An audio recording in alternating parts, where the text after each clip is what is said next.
आज 2 अक्टूबर को मेरठ के ऐतिहासिक स्थल पर मेरठ कॉलेज है। ये अंग्रेजों के समय का ये पूरी बिल्डिंग है और यहाँ पर आजादी के बाद से जब यूनिवर्सिटी बनने के बाद यहाँ पर जितने भी छात्र छात्रा हैं एक तरीके से जब भी कोई आंदोलन करते थे तो यहाँ से एक तरीके से शुरुआत होती थी।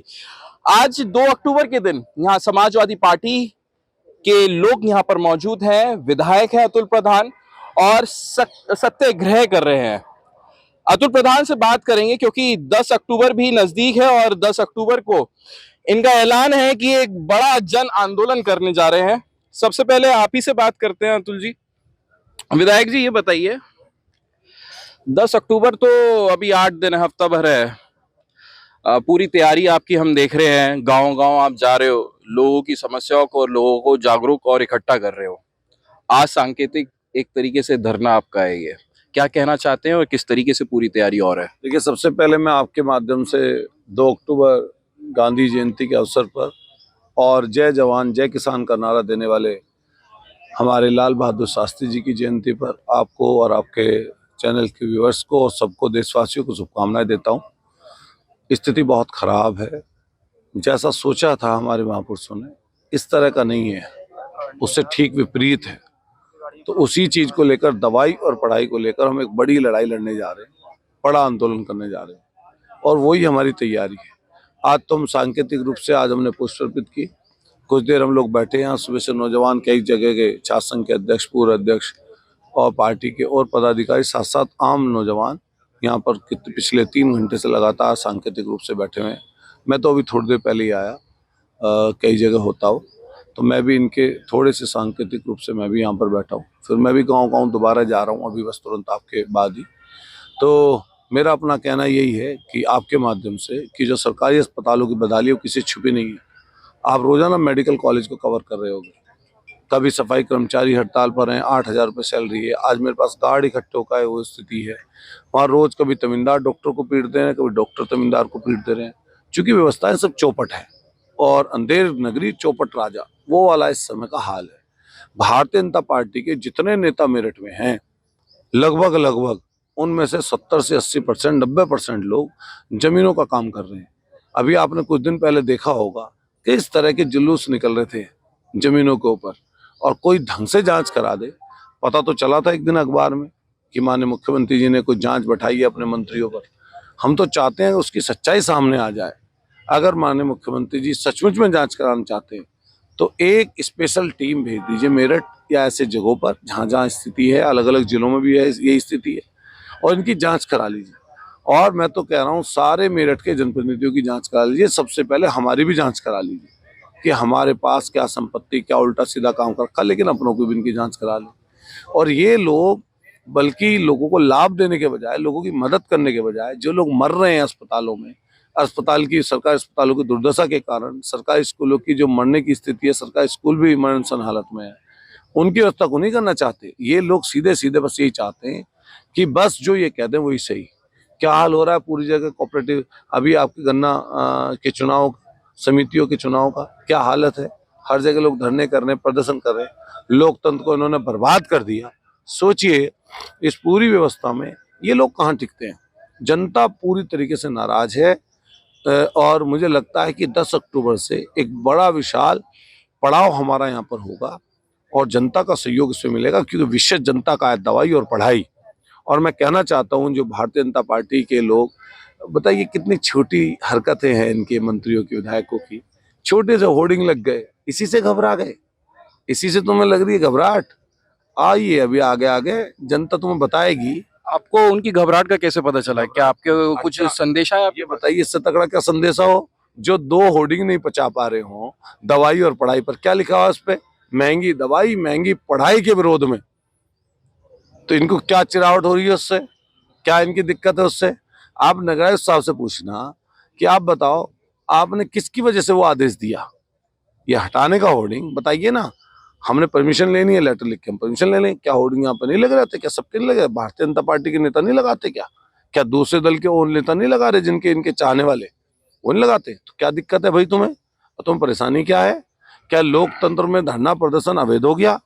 क्या हम लोग शांतिपूर्ण तरीके से अपनी बात नहीं रख सकते? और फिर ये तो अभी शुरुआत है। अभी देखते जाइए आगे आगे इनको किस तरह के नज़ारे जनता दिखाएगी।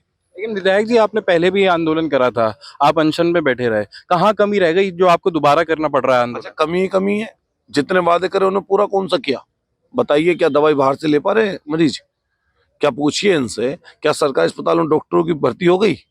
क्या इनका जो डिपार्टमेंट है, इनका डिपार्टमेंट किस तरह की व्यवस्था में, इनसे पूछो।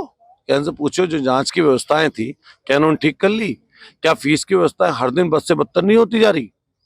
परामर्श शुल्क के नाम पर 25-2500 रुपये वसूलेंगे और हम चुप बैठे रहेंगे, लोगों को मरता हुआ देखें? ऐसा हो नहीं सकता, इसलिए लड़ाई है ये। आप सत्ताधारी पार्टी के जो जनप्रतिनिधि हैं उनके खिलाफ भी आवाज उठा रहे हैं, कह रहे हैं कि उन्होंने जनता के लिए कुछ ऐसे काम नहीं करे जो उनको करने चाहिए थे, सब जमीनों का काम कर रहे हैं, आप तमाम बातें कह रहे हैं। अभी सत्ताधारी पार्टी के एक नेता हैं संगीत सोम, जो आपके प्रतिनिधि भी रहे हैं, प्रतिद्वंदी भी रहे हैं, और उनका भी एक ऑडियो वायरल हुआ था, अधिकारी को हटका रहे हैं, कह रहे हैं तीसरा नेत्र खोलना पड़ सकता है उन्हें।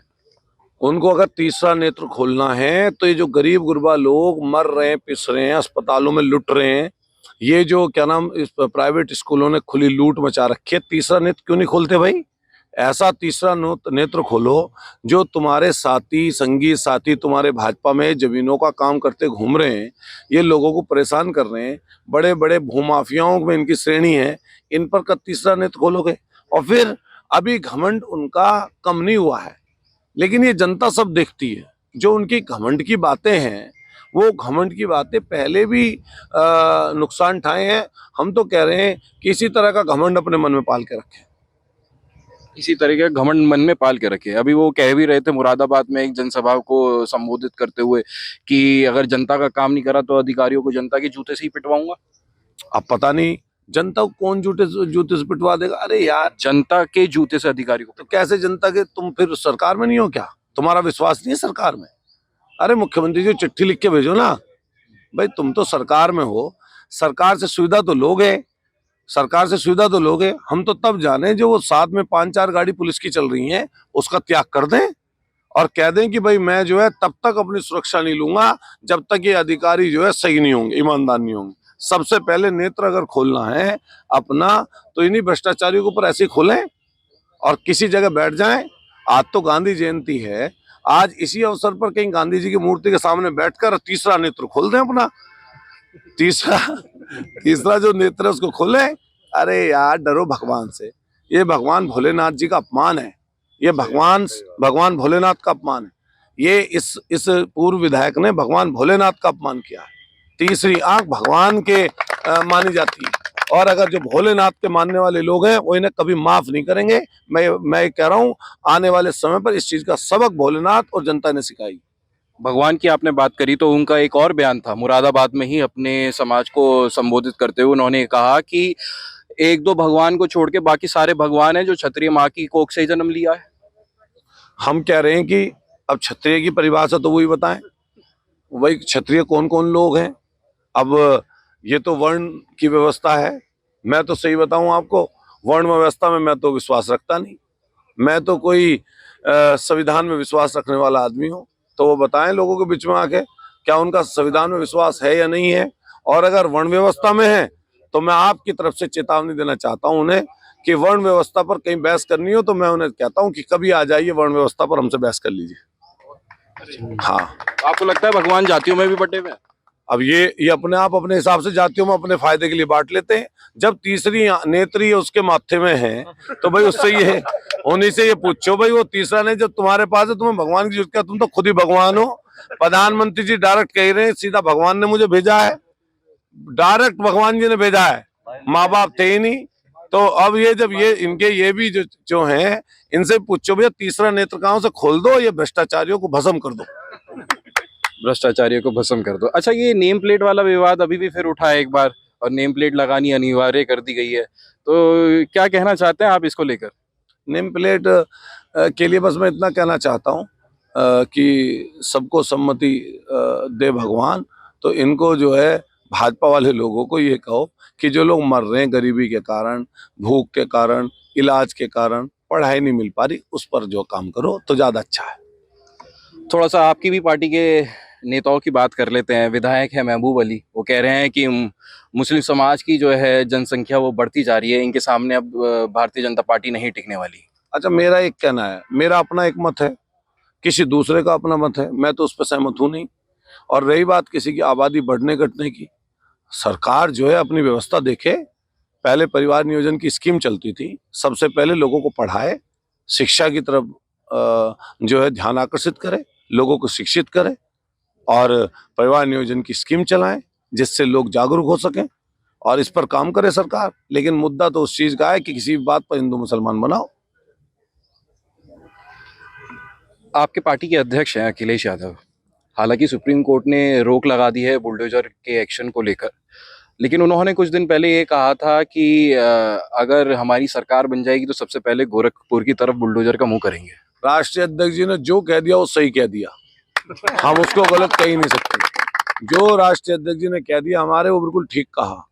जैसा जो करेगा वैसा पाएगा, सीधी बात। जैसा ही लोग ये कर रहे हैं जनता के साथ, जनता भी ने ऐसा ही सबक सिखाएगी। उनका मकसद ये था कहने का, उनका कहने का मकसद ये नहीं था। उनका मकसद, इसका आप अर्थ जानो, इसका अर्थ ये था कि जैसा आप जनता के साथ व्यवहार करेंगे ऐसा ही जनता आपके साथ व्यवहार करेगी। आंदोलन 10 तारीख से शुरू है, फिर 10 तारीख, और आपका सहयोग चाहिए, आप सहयोग करिए। इसमें जनता के हित का आंदोलन है, पब्लिक का आंदोलन, इसमें मदद करिए हमारी। लंबा चलेगा या 10 तारीख? अब देखते हैं कि कितना लंबा चला सकते हैं, लेकिन मन तो यही है कि पब्लिक की लड़ाई है तो जम के लड़ी जाए। इस बार अनशन पे रहेंगे? अनशन ही है, मतलब पहले क्रमिक अनशन मानो, डेरा डालो घेरा डालो, महापड़ाव का आंदोलन है। जरूरत पड़ेगी तो हम अनशन भी करेंगे।